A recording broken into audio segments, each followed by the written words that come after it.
Hello à tous les cinéphiles. Bienvenue sur ma chaîne Cinescope, où je vous dévoile tout ce qu'il y a de plus fascinant sur les films à venir et ceux que vous adorez déjà. Abonnez-vous pour ne rien manquer car du contenu passionnant vous attend. On commence tout de suite. Bonjour à tous et bienvenue sur ma chaîne. Aujourd'hui, nous allons plonger dans l'univers fascinant de Joker, Folie à deux. Ce film tant attendu soulevait de nombreuses questions, et je vais vous partager mes réflexions sur son intrigue, ses personnages et son impact sur la culture populaire. Est-ce vraiment une blague ou y a-t-il une profondeur cachée derrière cette folie? Restez avec moi pour explorer ensemble les thèmes qui font de ce film une œuvre si captivante. C'est parti! Joker, en voilà une excellente surprise. Salu par la critique et le public, plébiscité par son écriture, son acting, sa réalisation et la pertinence de ses propos, le film de 2019 a su créer la surprise là où personne ne l'attendait. Les choses auraient pu s'arrêter là. Malheureusement, l'appel de l'argent reste maître du crime à Gotham et nous voici avec une suite qui risque de faire beaucoup de mal.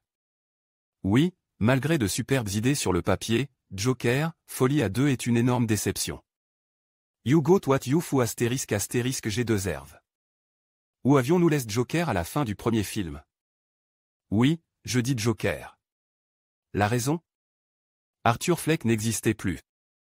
À l'issue du long métrage de 2019, le personnage de Joaquin Phoenix avait définitivement embrasé la folie. Et, s'il lui restait une belle marge de progression pour devenir un adversaire digne de Batman, on imaginait facilement comment cet homme, transformé par la société, pouvait évoluer vers le mal et la noirceur. Intriguant pour la suite, n'est-ce pas? Warner et Todd Phillips abattent vos espoirs aussi vite que Bruce Wayne est devenu orphelin. Dès les premiers instants de Joker 2, on comprend qu'Arthur va hésiter entre ces deux identités. Et si tous ces traumatismes d'enfance avaient créé un trouble dissociatif de l'identité? Intéressant, dans un monde où Split, Psychose, Glass, Chute Island, Dr Jekyll et Mr. ou encore Identity, dont le concept est très proche de celui du film, n'existe pas.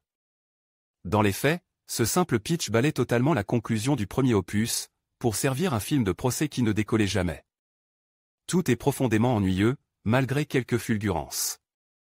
Et, malgré un final certes étonnant, on pose la question. Tout ça pour ça?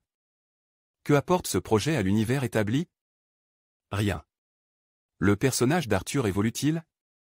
Non, pire, il régresse. Les multiples thèmes et messages sociaux terriblement pertinents et si bien menés dans le premier film disparaissent. Cette suite se focalise sur la folie, l'acceptation de soi et de ses actes. Ce serait la seule chose à sauver du scénario. Les quelques scènes où l'on traite de l'enfance d'Arthur sonnent justes.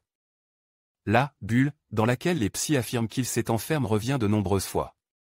Joker premier du nom brouillait les pistes entre imaginaire et réel, sa suite s'enfonce plus loin dans cette idée. Il s'agit bien de la seule chose sur laquelle le film ne fait pas machine arrière.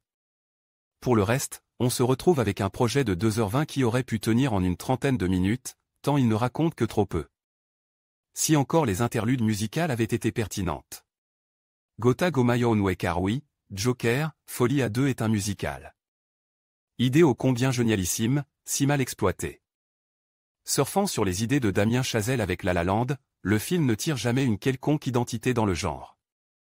Une très grande partie des scènes chantées se passent dans la tête d'Arthur et trop peu font réellement avancer l'intrigue.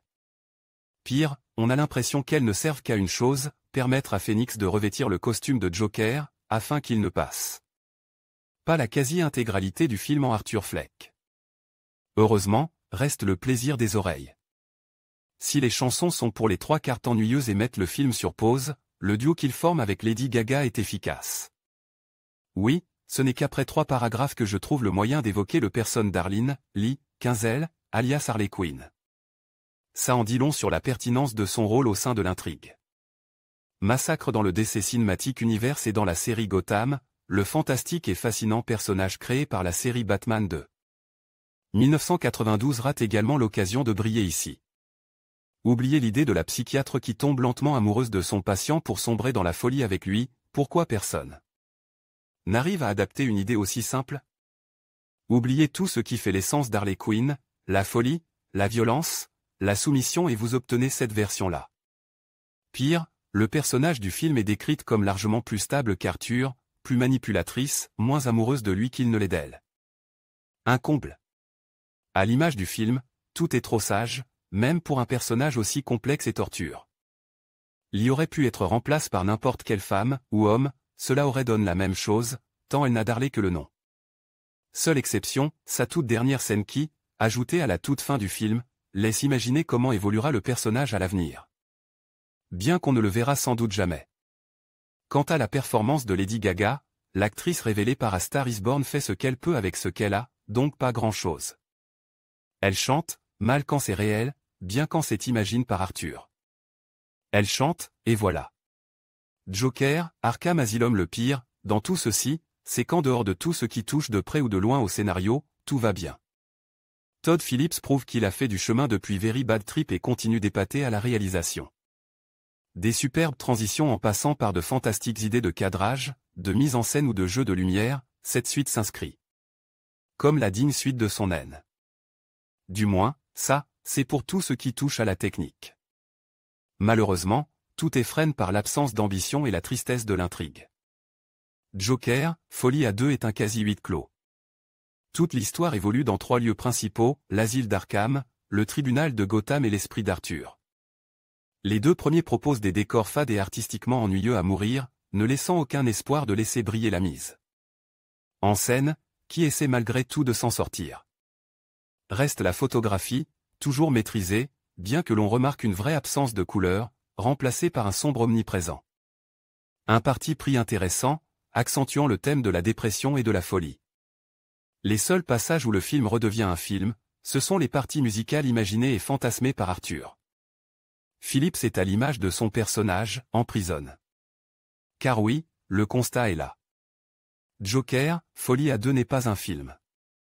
C'est un épilogue à Joker, un DLC à 200 millions de dollars, selon Variety, qui aurait très bien passé en streaming sur HBO. Pire, il s'agit d'une œuvre qui dessert énormément le projet de 2019, bafouant ses idées, sa fin et tout ce que représentait son personnage principal. L'incarnation de Joaquin Phoenix était comparée à celle des plus grands et Arthur Fleck siégeait fièrement aux côtes de Nicholson et Ledger. Aujourd'hui, on se demande si cette suite ne le fera pas tomber dans l'oubli, au fil du temps. Non, tout ceci aurait dû s'arrêter dès 2019 et notre regard est déjà tourné vers l'avenir, pour voir l'évolution du personnage dans la trilogie de Matt Reeves. Une bien mauvaise blague, en somme. Joker, Folie à deux bande-annonce fiche technique Joker, Folie à deux réalisation, Todd Phillips casting, Joaquin Phoenix. Lady Gaga Brendan Gleeson Catherine Keener scénario, Todd Phillips Scott Silver musique, Hildur Guðnadóttir photographie, Laurence. Cher production, Warner Bros, DC Studio au Village Roadshow Pictures distribution, Warner Bros genre, thriller psychologique. Drame musical durée, 2h19 sortie, 2 octobre 2024 en salle note des lecteurs de note 2. En conclusion, Joker, Folie à deux nous plonge dans un univers complexe où la frontière entre la réalité et la folie s'estompe. Ce film ne se contente pas d'être une simple blague, mais soulever des questions profondes sur la santé mentale, la société et la nature humaine. À travers les personnages d'Arthur Fleck et de sa complice, nous sommes invités à réfléchir sur les conséquences de l'isolement et de la douleur. Alors, qu'en pensez-vous? Est-ce que cette œuvre est une satire de notre époque ou un miroir de nos propres démons? La réponse, comme souvent avec le Joker, reste ouverte à l'interprétation. Merci de nous avoir suivis dans cette exploration.